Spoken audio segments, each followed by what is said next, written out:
We have hit a milestone. UFC Vegas 100, the century mark of Apex shows.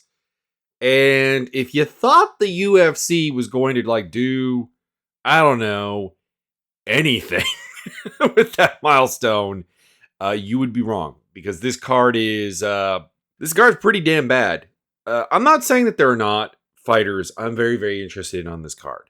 There is Carlos Prates. I like Carlos Prates. He's great. I have great I have actually, fairly good hopes for GM3 versus Reiner de Ridder. Gillian Robertson, Liana Pinheiro, relative, up and coming, fighters that have done some things, and I'm hoping to see more from. So there is that. And then what else? They did have Eliza Zaleski, Nicholas Dalby, but that got canceled, unfortunately. And I am looking forward to Cody Stamann versus Damon Blackshear. All right, those are the highlights of this card. But you'll note that I said some guys I'm interested in that I am not interested in the fight itself, like Carlos Prates, Neil Magny, like Eliza Zaleski versus Zach Scroggin. Scroggin I'm a little bit mixed on, because I don't know, there might be something for Scroggin, but we'll get to that in a bit. I will also say that the betting odds for this card are really kind of all over the place. It's not so much that there's a lot of underdogs that I want to bet on in terms of that they're going to win. It's that it feels like almost everybody is way too big of an underdog. I'm looking at Ricky Turcios and I'm like, you're too big of an underdog. I'm looking at Gerald Burchard. You're probably a little bit too big of an underdog. I'm looking at Liana Pinheiro. Probably a little bit too big of an underdog. I'm looking at Dushko Todorovic. Probably a little bit too big of an underdog. Karolina Kowalkiewicz. Hell yeah, too big of an underdog. Going on further down here, let's see here. Semmelsberger, I think, is too big of an underdog.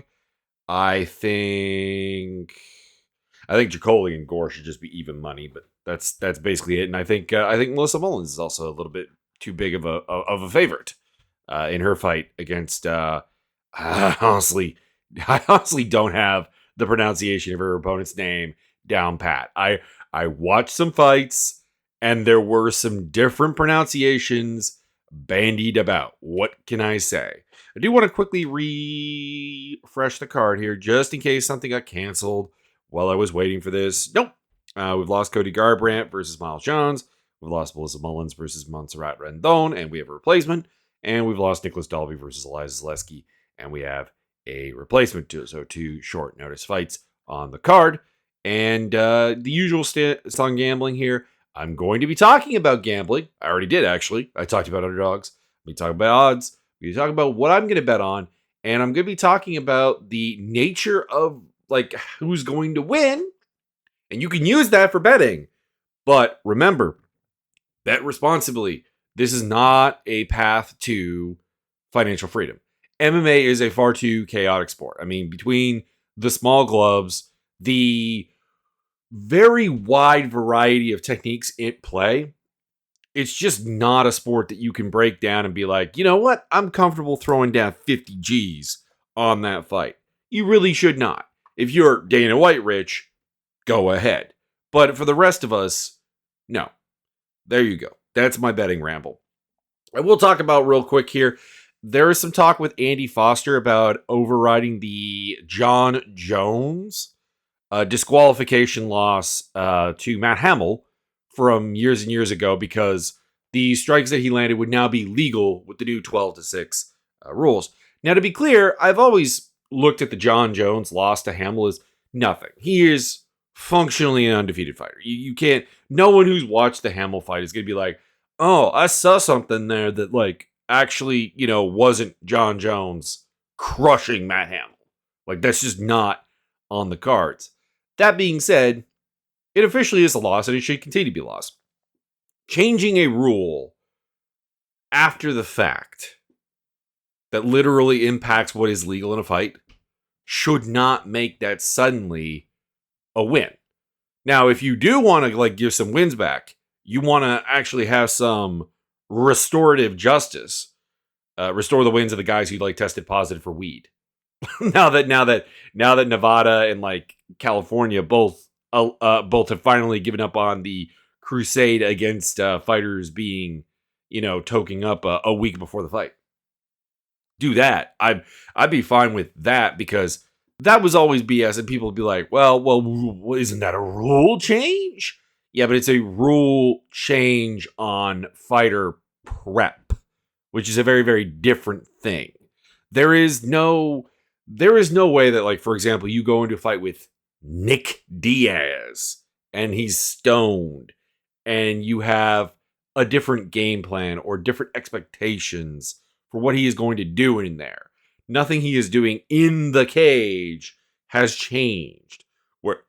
Whereas I've kind of always said, this is something I think people generally fail to get. It comes up with like the Aljamain Sterling victory, air quotes, over Peter Yan, where he gets hit with an illegal shot. It's those illegal shots are not seen coming because they're not supposed to be legal. They're not supposed to happen.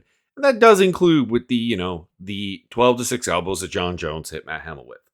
Again, John Jones, functionally undefeated, but that L should stay there because the man did commit the foul. I would honestly prefer that he'd been disqualified for one of his many eye pokes, but that is what it is. All right, let's get into this main event. Carlos Prates, Neil Magny.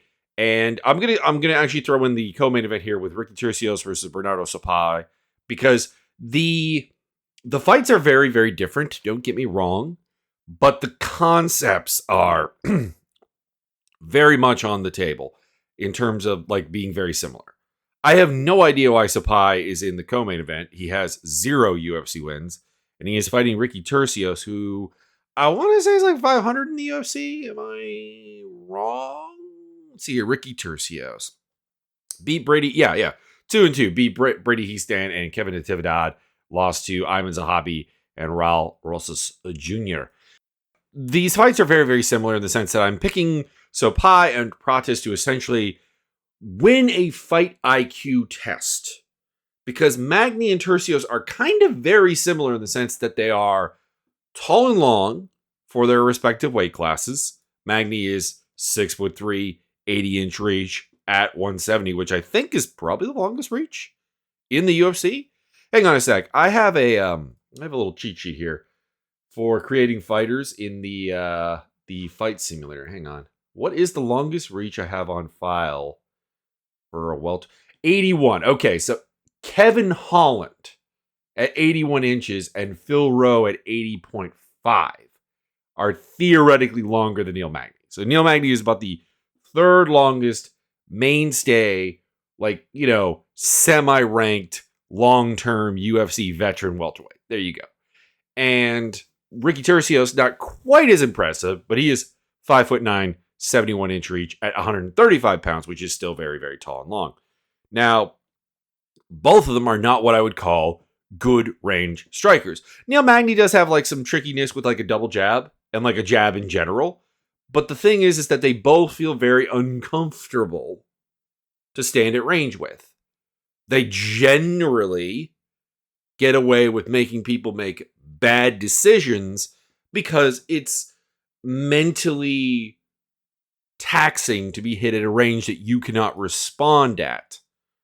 And people will make the wrong decision, which is to crash into the clinch and try to grapple with both of them, which is their actual A game. It's an A game they can't really get to. Turcios literally has no takedown game. He'll pull guard to get to the scrambles and the grappling. And Magny, all of his takedowns are in the clinch. And the thing is that if you really watch his fights, you really watch it, Neil Magny very seldomly actually initiates clinches with people. It's usually the other way around. And that's kind of weird that we had the main and the co-main, and you have a fighter in both that have kind of the exact same flaw. That they are good at something. They are. But neither of them have like a good, effective way of getting there. And they both rely on like having a long frame to make the opponent feel like they have to go there. So it's a weird bit of karma, and I'm picking both of them to not get their way in this fight. Now, I feel really really confident in Carlos Prates because Carlos Prates himself is 6'1", 78 inch reach. He's like very very long himself. He is not the longest that Magny has fought, obviously, like because Magny fought Phil Rowe, but he is a guy who I think would be comfortable with that, and also is a big kicker. Magny is very, very prone to getting his leg kicked out from under him. You could even see that with the Ian Gary fight, where realistically, Gary, who is actually facing more of a reach disadvantage than Prates is able to just basically pick him apart at range and make him pay. So you got that on the table. And in the case of Sopai, I would hope, I pray, that he has, with the all-star training guys, the right game plan. Because he's got the right physicality. He's got some rudimentary range tools. Again, Turcios is not very good at range. He's actually even worse than Magny is. And he is pretty physical. He is a pretty decent athlete. He's a pretty reasonable little prospect at 24 years old. The only problem is, of course, is that Sopai is not your normal 24-year-old because he started fighting back in 2016. So he's been at this for 8 years. So his prime is going to be a weird one. It's going to come to an earlier end. We were having a talk about this with Max Holloway where people were like, well, he's 32. He's got to be in his prime. It's like, nah, he also started really early. And unfortunately, like, there are very few examples. There are a couple, but there are very few examples of somebody starting at, like, in this case, 16 years old and coming up with like the standard, like kind of late 20s, early 30s prime. Like you move everything kind of forward. Like that's the problem. And simultaneously, we have seen examples of people start later and actually have the late prime. The Dan Hendersons, the Rady Coutures of the world, for example. What I'm getting at is I think probably Bernardo Sopai will probably be at his apex at like, I don't know, 27 and then go down. Yeah, I'm gonna take Prates by TKO. He'll kick the legs, he'll kick the body, he'll work his own jab, and he should just kind of just avoid Magny's clinch. He does like to clinch, but no one he's clinched with are like guys that you shouldn't clinch with. Like he doesn't have that performance where I'm like, you're clinching and it's a bad idea. It's maybe suboptimal because honestly, his clinch game just isn't like particularly great. But, you know, he does have a clinch game. He does break. So even if he does end up in the clinch, I'm hoping he can get away. But, like, there is a very obvious path to victory for Neil Magny if Prates gets overly clinch happy. But, like, the ball is in Prates' court. The ball is not in Magny's court. And then for Sopai, I'll take a decision just because Ricky Turcios is, like, tougher than a $2 steak. And if he could ever put together like an actual game behind that, I have no idea how Team Alpha Male produced this fighter. I really don't. He also works with Gracie Baja Woodlands. So it's kind of a dual thing. Maybe that's the problem. Maybe that's the issue. Odds-wise, Prates is the minus 770 to minus 900 favorite. Magny plus 500 to plus 550. So Pi is minus 350 to minus 375. That is too much for a guy who has 0 UFC wins. I know he's only 0-1, don't get me wrong, but like there is no one on Sopai's record that like even comes close to the notoriety of Turcios. Like his best win is Tariq Ismail, who I'm only particularly familiar with because he's Kuwaiti, but like he's a Canadian trained fighter who recently lost in PFL. So there's that. That's not really there. And like Turcios does have wins over. Like, Turcios can beat like good athletes. Like he does have wins, albeit on the Ultimate Fighter over Dan Argueta, but also Brady Heastan, Kevin Tividad. Like these are not a massive step down from Sopai, if at all. At the same time, he also got absolutely murdered by Mana Martinez, who is also not very good. So yeah, I am going with Sopai, but those odds are too wide. You should not be getting Sopai at like minus 350 and over, and then like plus 260 to plus 285 on Tercios. Gerald Meerschaert versus Reiner de Ridder. This is the fight that we're pretty much looking forward to because de Ridder is the big acquisition from one. He is really just a grappler. Like his stand up is quite bad. It is very bad. And that's usually not a way to beat GM3. Like as a general rule, GM3 is, the grapple guy at 185. As a general rule, he is the guy who you do want to stand with, and de Ridder doesn't really have that as an option. Now, that being said, you can out-grapple Gerald Meerschaert. He's lost in just strict grappling to Joe Pyfer. He's lost in the UFC to Andre Petroski. He's lost to Krzysztof Jotko. He's lost to Ian Heinisch. He's lost to... I guess Heinisch didn't really grapple with him at all. I'm just used to Heinisch, grappling with people. I guess, in a nutshell. I'm just used to that being an option, but that ended in a minute 14. But yeah, you also have, fights with, Kevin Holland to a certain degree. Jack Hermanson did guillotine him. So, it can be done. It's not death to grapple with GM3. It's not over for you, but you better be good. You better be up to minding your own P's and Q's as a grappler. And then on the feet, well, I think Meerschaert will be the better striker. And please, God, do not let this turn into a kickboxing match. Please do not do that to me.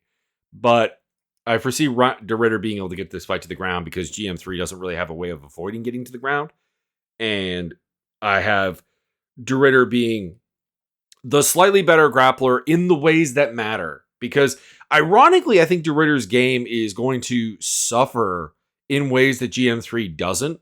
Because GM3 has a great way of being like an attritive grappler and being very, very opportunistic. Opportunist. Boom. There you go. In this, podcasting is hard, people. And getting the job done that de Ridder, I don't think really has. De Ridder has a lot of subs. Don't get me wrong. He's not some control grappler. But if you watch his subs, they tend to have to be his own creation. They're not really opportunistic in that regard. They're more controlled. They're more his thing, which means that he's probably better facing off against someone like GM3, but probably actually is going to be worse against most of the division, ironically. I hope to be wrong, because having a new fun face at 185 would be cool, and I enjoy de Ridder's fights. I just also think that he's developed a style that is not terribly functional. So anyways, de Ridder by decision, he is the favorite, minus 275 to minus 335. I think it's a little wide. Not too wide, but that's a little wide. And GM3 plus 210 to plus 260. Lena Pinheiro versus Gillian Robertson. I'm going with Robertson by decision. Pinheiro is the better striker of the two, but it's in a way that doesn't really matter. Because, Robertson's issue is that she really can't do, long-term exchanges, realistically speaking. Her striking game breaks down if she has to use it for, more than 20 seconds at a time. And the problem with Pinheiro is that, yeah, she's got a nice, powerful body kick. She's got a decent little bit of power in her hands and in her strikes in general, but it's very one and done. Maybe two and done. There's nothing that really chains into something longer, something larger. And also, the form on her punching is pretty bad. I have seen this girl land knife-edge chops, essentially, in MMA fights because of the form of her punching. So, she's the better striker, but it's in a way that, in no way really matters. And she can be taken down. If you look at Pinheiro's, record, there's, pretty much anyone who's tried to take her down has been able to get that job done. Angela Hill took her down and guillotine choked her.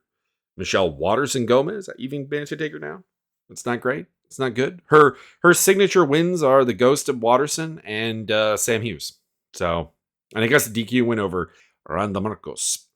So yeah, well, and I guess that's the other thing is like I don't think Pinheiro actually has like a game that functions like specifically avoiding the ground. Like if she gets clinched up with, if she gets put into like wrestling circumstances, she's you know she's predominantly a judoka. Like that's her base. That is her strength.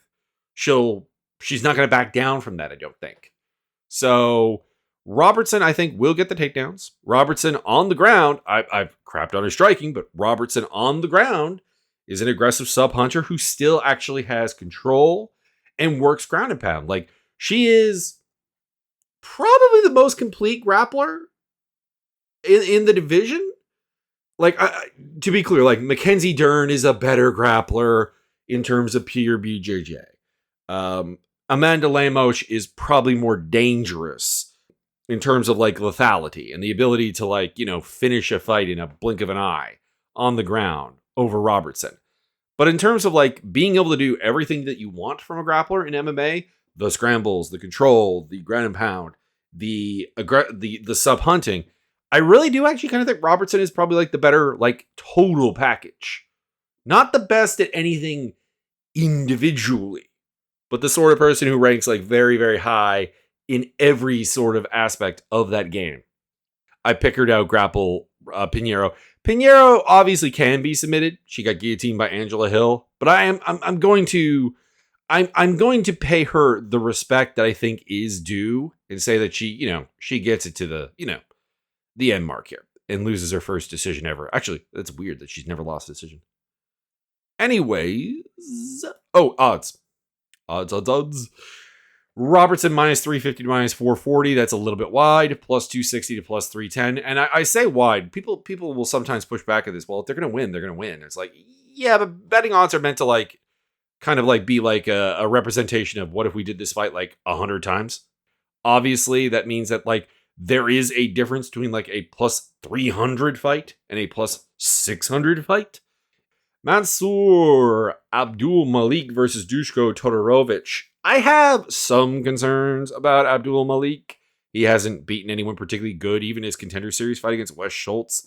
Not a great fighter. Someone who clearly could not compete with him like physically. So it's like him fighting a lot of overmatched foes. And it's like, that can always be a problem. Like sometimes it does turn out that you are actually just that amazing of a fighter. But like as a general note, as a general rule, at some point you come across somebody who can actually challenge you on a physical level. That being said, he does look pretty good here. Like offensively, he looks pretty good. Like the striking does look like it has good form. It has good consideration.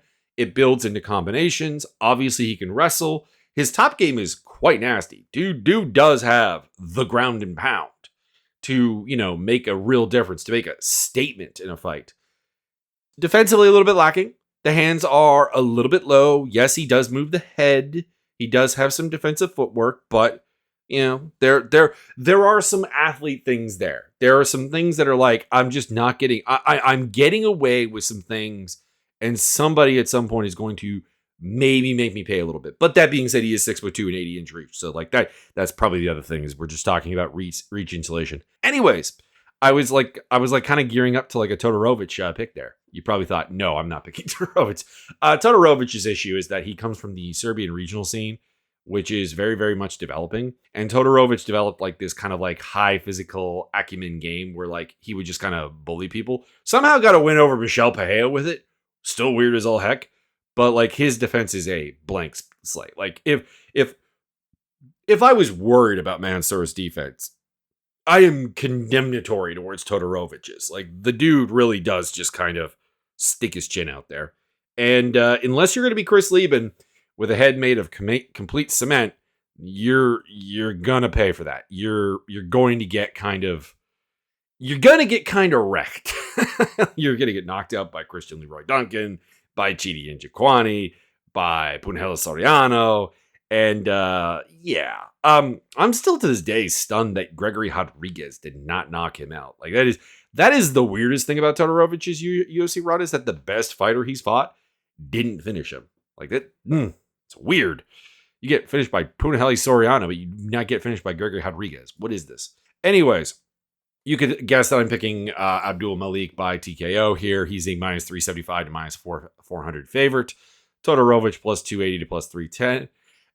Again, a little bit wide, but like I understand. Karolina Kowalkiewicz versus Denise Gomes. I was going to pick Denise Gomes originally. I was like, she's 15 years younger than Kowalkiewicz. She's a flashier athlete. She's a little faster, a little more powerful. Reminds me a little bit of Silvana Gomez Juarez with a better put together game. Silvana Gomez Juarez, I thought, beat Karolina Kowalkiewicz in their fight.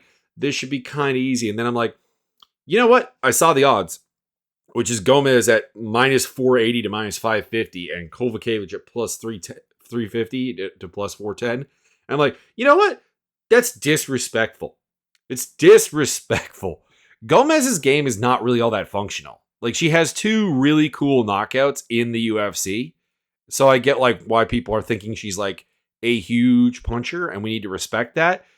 And it's not nothing. Knocking out Yasmin Hauergui, knocking out Berta Brazil. Like, these are cool, but like at the same time, Hauergui has kind of like been shown to be able to get that, and her only other win is over Eduardo Mora, who is completely non-functional, and Ryan Dos Santos on Dana White Contender Series, who's an atomweight.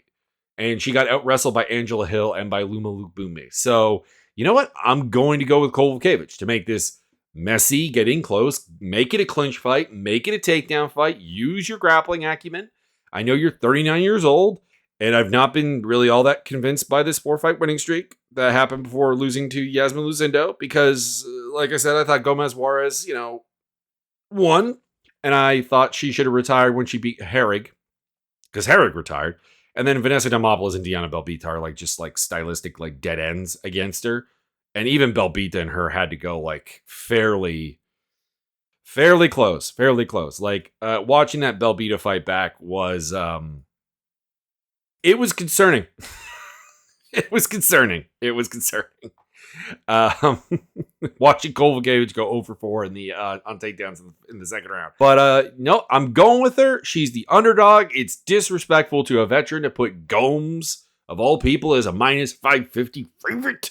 So Kowalkiewicz by decision. Let's go. Do it for the old people. Cortavius Ramius versus Gaston Bolaños. This is a fight between 2 guys who are just not very good. Ramius is 2-time Dana White Contender Series guy. Lost to Roman Tavares, beat Michael Imperato, who I have no idea why he was on Contender Series. He's Canadian. It pains me to say that, but he shouldn't have been. Can do a little bit of everything, but his wins are very, very, very Canish. I mean, we're talking 15-28, 12-6. That's Imperato, by the way. 14-10, 1-6. These are fairly recent fights. At the same time, Bolaños' best win is Aaron Phillips. So I don't know. I'm going to go with Bolaños by TKO. He's a flashy, fun striker. There's something there. Ramius does not have a great chin. I don't know. This is not. It's just not really a UFC fight. These are two guys that are both questionable to be here in the first place. And if you're going to do that, you should be putting them up against people who actually are UFC caliber. I fully understand that there are a bunch of guys who've come into the UFC over the years, and I've written them off. I've been there's a flaw here. This is not good enough. And then sometimes they go on and they actually have a very solid run, and they prove me wrong and all that stuff. And maybe Bolaños is that guy. Maybe Ramius is that guy. But I don't think they should be doing against each other. Anyways, Ramius is a minus 210 to minus 230 favorite. I have no idea why. There's nothing about this guy that should make this more than even money. And that's another reason I'm picking Bolaños, is because he's the plus 164 to plus 180 underdog. If he wins, that's the betting odds. Eliza Zaleski versus Zach Scroggin. This is the late notice replacement fight I was talking about earlier. Nicholas Dalby pulling out. You got to go with Zaleski here. He is still seemingly fairly, close to his peak. He's not there. He's 37 years old, but he still seems very, very functional. He scrambles. He has some good takedown defense and takedowns of his own. He has a dynamic striking game. He has good power. He has stunningly good cardio. He builds on the fight and usually actually kind of gets better as it goes on, except with the Benoit Saint Denis fight, where he was like, kicking too much butt. And the referee just wanted to see brains. He obviously can be beaten. He lost to Randy Brown last time out, and before that to Renat Fakhretdinov. Although in a fight like a lot of Fakhretdinovs, I'm not entirely sure he should have won. Just saying. But like before that, beat Abubakar Nurmagomedov, beat Benoit Saint Denis. Like I said, he's beaten Kachenko, he's beaten Curtis Millender, he's beaten Sean Strickland actually. But that was way back in the day. That was 2018. But yeah, I guess the problem I have is like I just don't really see much in Scroggin. He's big. He's huge. 6'3" at 170, although only a 74.5-inch reach. He's big. He seems tough. He's with Marathon MMA. They're putting together some good game plans and maximizing stuff. Not a great athlete. He scrambles. He grapples okay. There's a little bit of a striking game there. I don't know. It's just if he does win, it's going to be kind of a disappointment and like kind of I'm going to blame it on late notice. So Zaleski by decision. He's minus 530 to minus 700. Scroggin is plus 390 to plus 500. Charles Radke, Matthew Semmelsberger. Now I'm going to talk right at the top of this here. I have underestimated Radke kind of repetitively. I thought he would lose like every fight in the UFC. He is that guy that I looked at on the regional scene and I'm like, you are not really good enough for the UFC. There's nothing about you that is. Yeah, okay. You hit hard. You have good lead hook. I'll be complimentary where it's possible. You're not a bad clinch wrestler, but like you almost have to be suckered into like Ricky Turcios and Neil Magny doing it.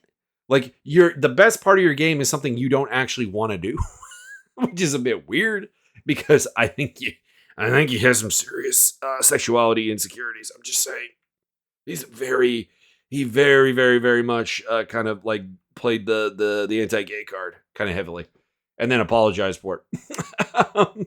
Anyways, I just don't think he's very good. I just don't. Now, that being said, Matthew Semmelsberger has lost like 4 of his last 5, so I totally get why he's an underdog here because he is dumb. Matthew Semmelsberger's decision-making in like all of his losses is incredibly questionable.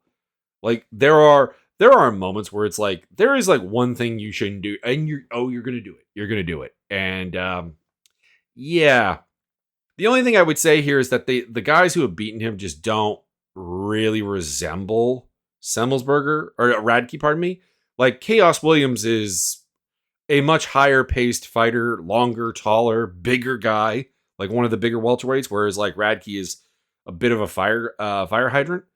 And then with Alex Morono, you have this tricky, like counter-esque, really well game planned fighter. And then with Jeremiah Wells, you just have a tank.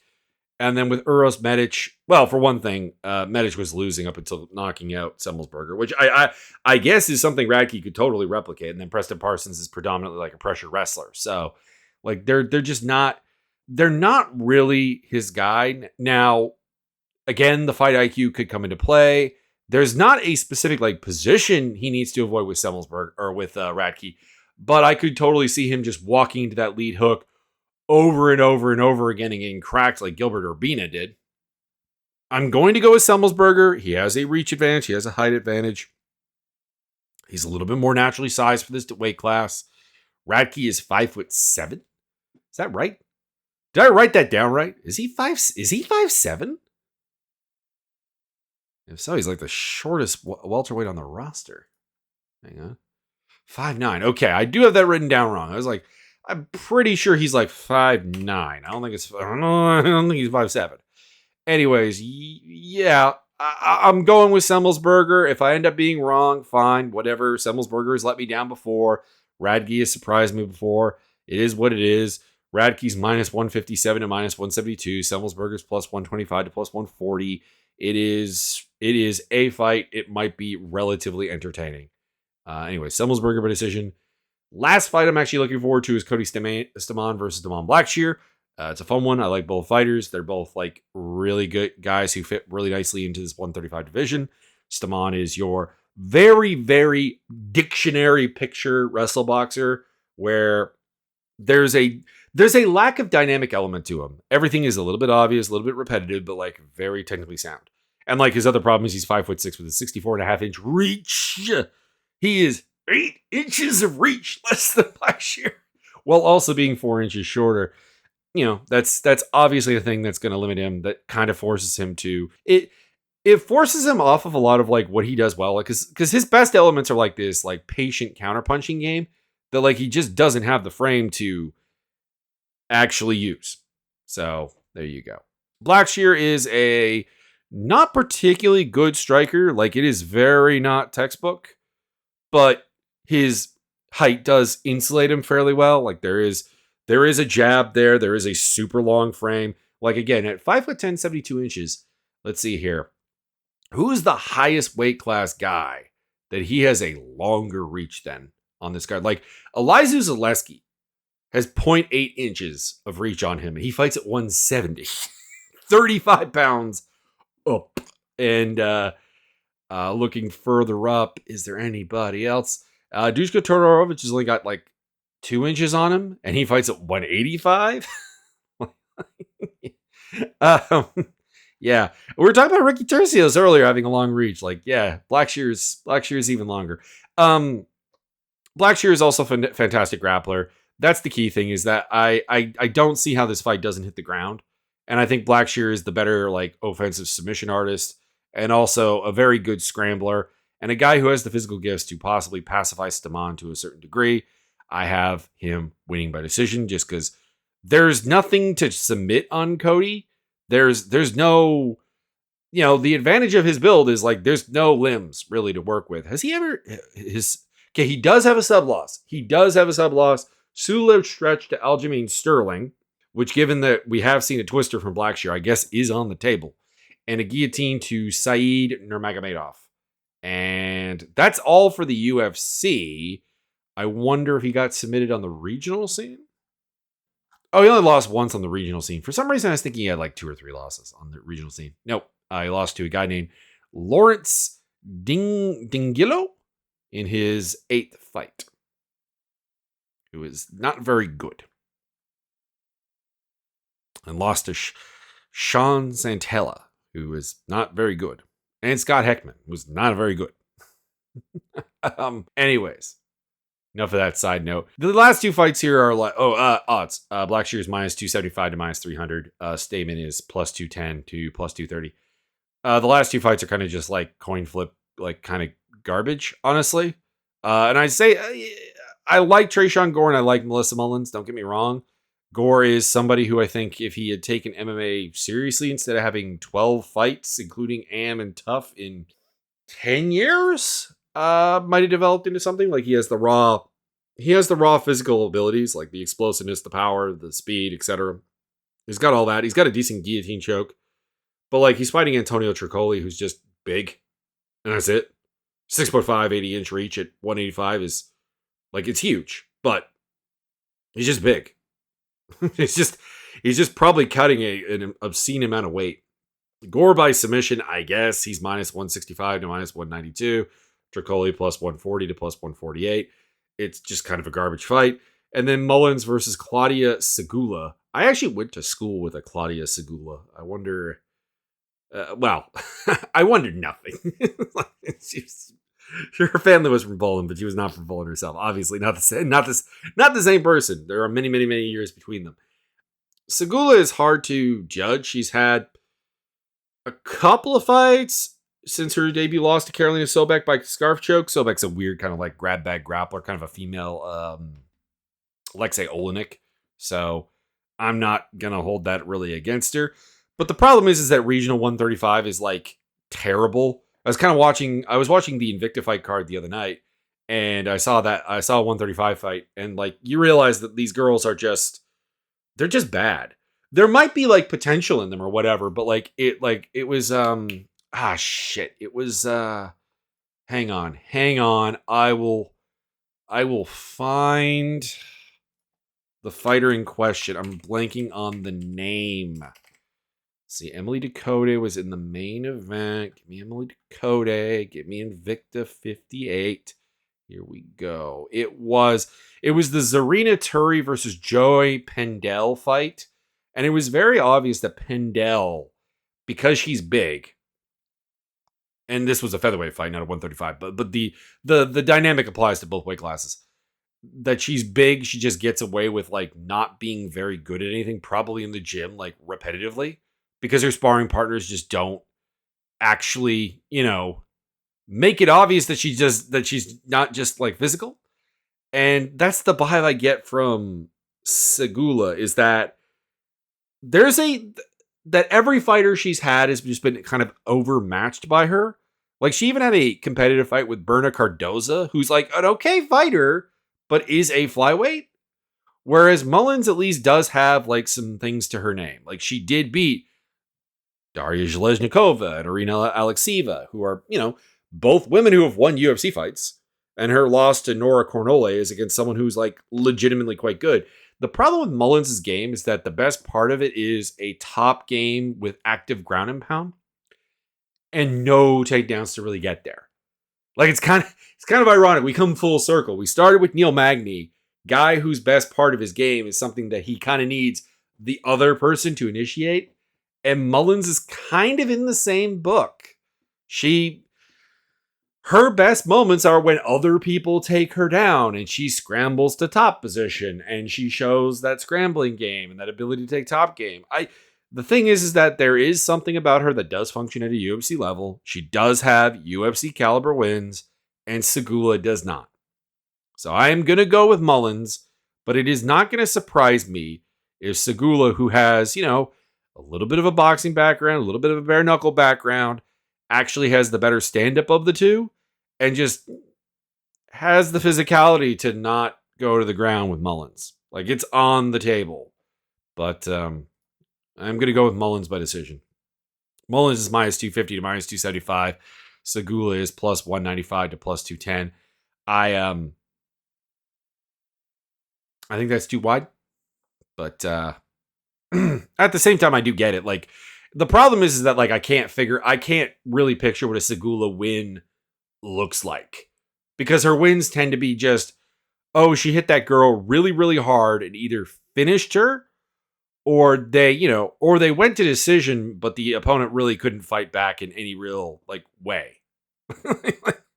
Like that's the problem. Her wins are over 0-0, 3-0, 0-1, 5-2. That's Cardozo, 1-0, and then like 6-9. Like, it's just that she has very, very low level opposition, and there's undoubtedly like some physicality that you can tap into and do some things with, but there's no guarantee that she's doing that. She really has the mindset to do that. That somebody who just pushes back against her doesn't cause her to like kind of fall down a little bit. That is all I've got for you today. Check the description for social media links. My video gaming stuff going live tonight. Although, to be clear, probably would have already been live by the time anyone actually listens to this. But going live with some MechWarrior Online tonight. And also, what else is in there? The MMA Discord simulator server. Check it out. Make yourself a fighter. Enjoy your little career. Be as active or as inactive as you want. There are some people that have that are just it's complete shits and giggles. And there are some people that are trying to actually role play out a career. So anyways, that's all I got for you. This card's not very good, but let's hope it delivers beyond its capacity. Or maybe we don't, because that would encourage them to do it again.